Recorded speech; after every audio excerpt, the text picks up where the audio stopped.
негизи Дилукам ушул жакка келип ошо каяктан тааныш болуп калдык дегендер ошол Булкам мен бияка жылкы издеген келет да ошол маалда ушул көк жактын арасынан Дилмуратовкам таап алгам. Эки тайган эс жүргөн экен. Билесиздер, мен жайлоого чыкканда чөөдөн көп шаштым атан. Укам сен менен жакшы тааныш боло берели элем буйруса. Эми бир эле тармакта экенбиз деп. Анан ошо бүгүн ушу жаш болсо дагы ушу көмөн 1 жыл болуп, 2 жыл болуп кармаганына канчалык деңгээлде өзүнө тажрыйба алды. Ошол тууралуу бир кыскача бир маек калып атабыз. Азырынча көмдө негизи ушул тайган бар экен. Мындан башка дагы бар. Карып калды. Ал тууралуу бир аз видео тартабыз. Азырынча ушу тайган тууралуу маек кылабыз. Видео көнүш бир аз кыйын болду. Ака эми жаңы эле көбүнчө видеолөр карайт эле. Мен өзүм кармап баштаганыма бир карап баштаганыма бир 2 жыл тегерек болуп калды деген Болгам ошол болсо дагы 2 жылда кандай өзүңө тажрыйба алдым ошол тууралуу болсо дагы бир аз маек бериш депчи. Себеби билесиздер, азыркы убакта көп жаштар билбейм, бул тайган тууралуу негизи ойлонуп деле койбосо керек дейм да. Бул деле бир кыргыздын бир балуулугу деп ойлойм да. Бул нерсени биз өзүбүз сактап калышыбыз керек да. Ушундай жаштар карап аткан маалда колдон келсе жаштарга поддержка берип, буларды дагы көтөрүп дегендей, колдон келсе дагы жанакындай бир иш-чараларды уюштуруп дегенде айрыкча эми Жалал Абадта дегендейчи эми көбүнчөсү мен билем бул Талас, Нарын жактарда ушу тайганды көбүрөөк барктайт да. Ошол себептен бүгүн эми Азукам, Дилмуратовкам өзүнүн билгендери менен кыскача бөлүшө кетсин. Дилмуратовка мен биринчи эле бул тайган сага кантип келип калды, анан кызыгуу неден пайда болду, ошол тууралуу айта кетсин. Өзү айылда жырткычтар көбөйгөн себеби адамдар алып келген да. Түлкү, чөө, ушулар айылда бизде көбөйүп кеткенге байланыштуу. Айылда бир Азамат деген акам ак тайган алып келген да. Анан ошонун эмесинен биз дагы кызыгып алганбыз да. Тайганга. Айылда бир 5-6 адам, 2-ден 3-ден тайган баккан. Айыл жеринде. Айылда. Анан аларда коңуй тайгандар жок болуп бизде эле калды да. Азырынча. Ушул айылда бир эле силерде азырынча. Бир эле бизде. Анан билбейм, башка жерде байлап отурушам мүмкүн да. Негизи.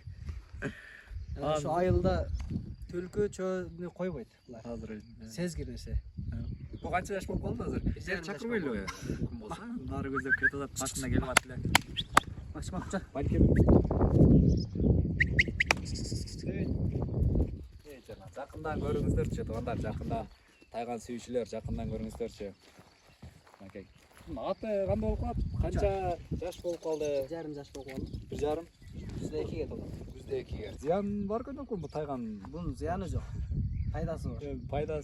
Пайдасы көп деп негизи. Жаштарын тарбия кылсаң пайдасы бар. Пайдасы бар. Анан качкырдеркинде иттерге ошентип баксаң зыяны болуп калышы мүмкүн. Азырынча мындай эң олжосу эмне болду десең, алган азырынча олжосу эми. Бирок жаш экен болот туугандарым. 1,5 жаш. 1,5 жаш экен. 2 толот экен бизде Кудай кааласа. Ошого азыр ушул малга чейинки жаңыдан эми баштагандан беркиси бир олжосу эмне болуп, түлкү, Коюңго салып көрө элекпиз ачы. түлкүгө салып. Түлкүгө салдык. 3-4 жол алдык.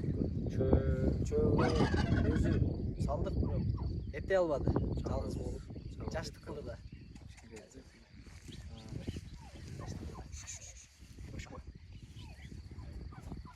Булардын Мүнөзү оор булар. ошо мүнөзүнө кайрылабызчы, булар мүнөз эркектерге салыштырмалуу кандай болот экен буларды да? Токтоо болот булар. Ооба. Эркектерге ошо чуксуңдар алайт.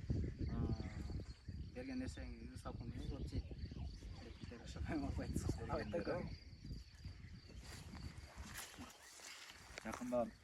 Жакындан кармап көргөн бөлөк болот да туугандар.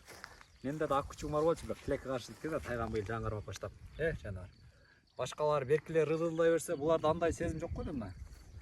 Ар бир адамга эле көнө берет го дейм, булар. Кээ бирине тиз салган күндөр болобу? Жок, булар тиз салбайт. Салбайт. Булар адамга жакын болот. Бардык эле адамга негизи. Бардык адамга жакын болот. Охотага чыкканда өзгөрөт мүнөзү. Өзгөрөт. Эгесинен башканы эсибейт. Мен сунуштап элем сиздергечи. Тайганды көбөйтөбүз анда, тайганды көбөйтөп, сүйкүмдүү жандар болот да булар. Жана. Мен жаштарда айтат элем. Сөзсүз билишим керек дебестен, колуңуздардан келишинче билбеген нерсени дагы билгенге аракет кылыңыздар. Бул биздин өзүбүздүн башта айткандай кыргыздын бир балуулугу. Бул нерсени башка жактан келтирип, мисалы бизге биз силердин маданиятыңардын ичинде ушундай бул деле маданият, үрп адат деген ичине кирип кетти. Ошолардын ичинде илгертеде ата бабалар көчмөн калк ошондо пайдаланган нерсе да. Көтөрүп берейин дейт, башка жактан бирөө келипчи. Ушуга окшоп, ошо өзүнүн мынакей Дилмуратка окшоп эми колдон келишинче үйрөнүп дегендей, билбесеңиздер эми бара тажрыйба ашат дейт, колдон келишинче аракет кылып өзүбүздүн балыктарды сактап калалы. Дилмурат укам, сага дагы ишиңе ийгилик.